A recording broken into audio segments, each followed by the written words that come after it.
Okay, let's go live to my colleague Andrew Bolt. Andrew, our decision desk and Tom Connell, we're not calling the result yet, but certainly the momentum appears with Trump. What's your assessment as we speak this afternoon?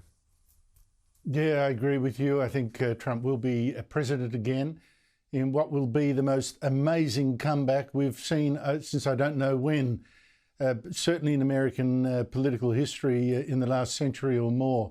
It's just astonishing. This man, if you think you had Democrat prosecutors trying to throw him in jail to get him disqualified on bogus charges, trivial charges, political charges. You had two assassins would-be assassins try to wipe him out.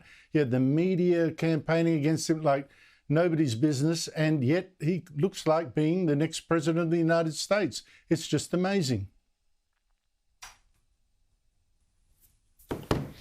Andrew Bolt, when we talk about the drama of this campaign and from everything from the assassination attempts to the change of candidate for the Democratic Party, as you say, historically, it is extraordinary, maybe the most extraordinary campaign we've seen. Trump Mark II, what does he mean for the world, for Australia, do you think? Well, first, let me just say this about Trump Mark II. I think we're going to see the explosion of the big lie in this campaign. Trump is going to be basically what he promised. He's going to secure America's borders, he's going to try and cut taxes, he's going to try to get growth supercharged, he's going to do all that kind of stuff. He's not going to be what the Kamala Harris campaign falsely claimed would be the new Hitler, a dictator, someone who'd tear up the Constitution, someone to destroy American democracy. He's not going to do any of that. And so Americans are going to see that the Kamala Harris campaign, the Democrat campaign, and much of the media lied to them. This will be devastating for their credibility.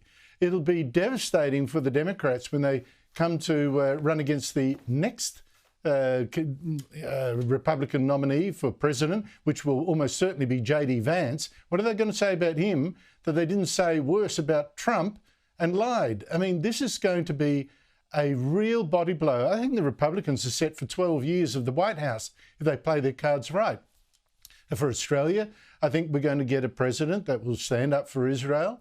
He will stand against China more than Biden did. He certainly stand against Iran more than Biden did, and all these things are good.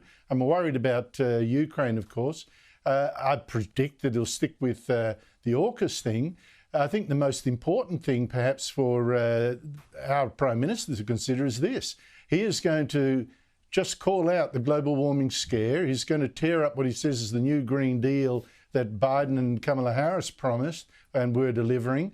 The global warming thing is going to go back on the back burner, and that'll make us look a bit even more stupid than we are already. Just on the China thing, obviously China doesn't like unpredictability, so you'd think that they would prefer Harris over Trump, given he is so hard to predict on anything, and he did make a lot of ground on foreign policy in various areas. Despite what a lot of his critics have said, he made progress in the Middle East and elsewhere. As you said, concerns over Ukraine. Some analysts are also worried, Andrew. I'm interested in what you think, given how transactional Trump is or was in his first iteration. What about Taiwan? What if he thought, OK, I can do a deal with Xi, I respect that guy, I can have talks with him, and trades off Taiwan because he's not going to shed American dollars or blood over that? Look, that is a concern. Americans have voted for a more isolationist policy. That is absolutely true. That said, Trump likes being the big man. He likes being feared. I don't think he'd like China walking all over America. And he has, in the past, had a congenial relationship personally with unpleasant people like Putin and Xi Jinping. But that said, there were no wars. Now, look, now we've got two raging wars, partly inspired by American weakness, and a third promised by China over Taiwan.